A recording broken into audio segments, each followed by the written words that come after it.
For today's video, napag-isipan ko, gusto kong lumabas pumunta ng tindahan. Kaya lang iniisip ko na walang magbantay sa ang lola ko. Kaya ang ginawa ko, nagpaalam ako sa anak para dadalhin ko ang aking alaga magpunta doon sa supermarket. Kasi ayaw kong iiwan ang aking alaga. Kasi natatakot ako baka mamaya maglakad siya at tumayo siya at matumba.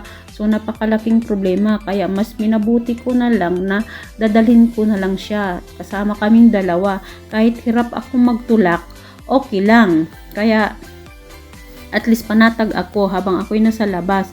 Ngayon, ito na nga, napa-standby kami ng konti dito sa tapat na ito para magpainit ng konti ang lola. Kasi kailangan niya yon.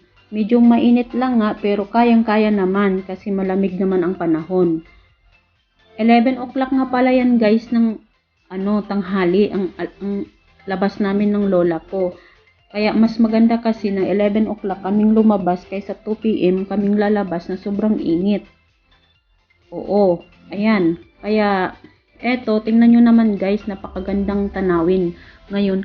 At isa pa guys, itong araw na ito ay tahimik na dito itong araw na ito dito sa bansang Israel at tapos na ang kanilang ceasefire.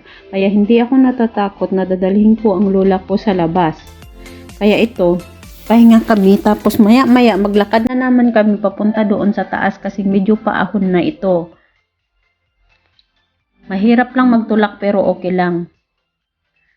Hingal na hingal ako dyan sa pagtutulak sa aking alaga. Mabigat kasi.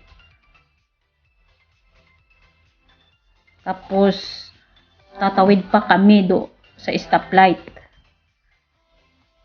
Pero madalang lang naman na dumadaan ng sasakyan. Hindi ka rin naman matatakot pag tumawid ka kasi pag halimbawa may sasakyan ay sila mismo ang nagbibigay ng daan. So, nandito na kami sa taas ulit. Nagpahinga ulit kami saglit at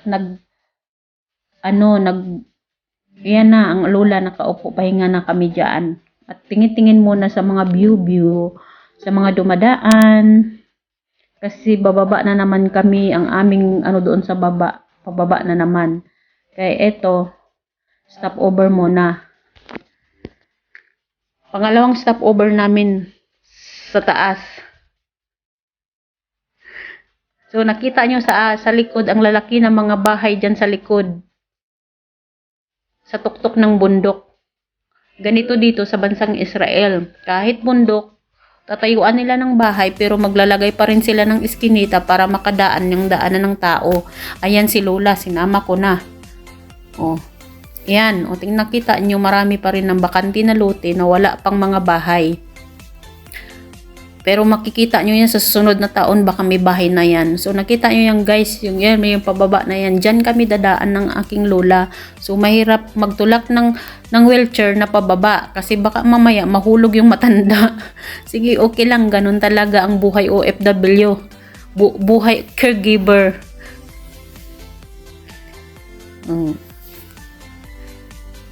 So napakaganda ngayong araw na to. Tahimik na talaga.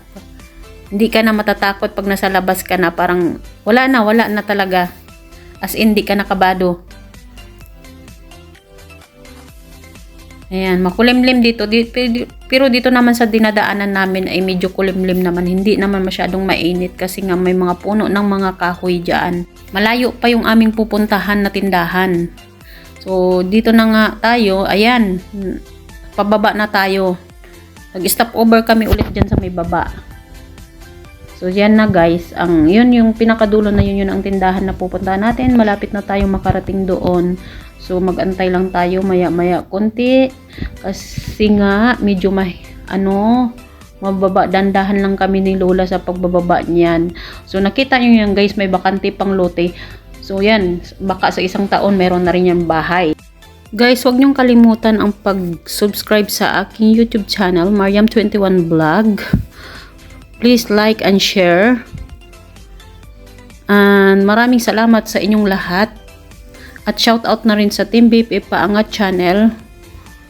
Okay, guys, ito na. Nakita nyo na yung view na yan. Yan po ang city ng Jerusalem. So, malayo ako sa city ng Jerusalem, guys. So, ito na guys. Nandito na tayo sa tindahan. Bye!